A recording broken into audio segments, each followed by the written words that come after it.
বন্ধুরা, তোমরা কেউ কোনোদিনও তরমুজের লাড্ডু খেয়েছো? যদি খেয়ে থাকো একটা কমেন্ট করে জানিও, আর যদি না খেয়ে থাকো আমি কিভাবে তরমুজের লাড্ডু বানাচ্ছি পুরো রেসিপিটা দেখার অনুরোধ রইল।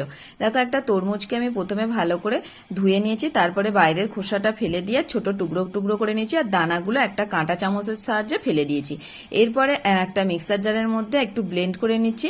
তারপরে আমি কড়ার মধ্যে ঘি দিয়ে দিচ্ছি 1 চামচ, আর কিছুটা কাজুকে ছোট টুকরো টুকরো করে ভেঙে নিয়েছি, সেটা ভেজে নিচ্ছি ঘিয়ের মধ্যে। একটা বাটি, ছোট বাটির 1 বাটি সুজি নিয়েছি, সেটা ওই একইভাবে ভেজে নিয়েছি ঘিয়ের মধ্যে। তারপরে কড়ার মধ্যে এই তরমুজের মিশ্রণটা ঢেলে দিয়েছি, 1 বাটি গুঁড়ো দুধ দিচ্ছি, সুজি ভাজাটা দিচ্ছি, আর চিনিটা পরিমাণ মতন দিয়ে নুন 1 চিমটে দিয়ে দিয়েছি।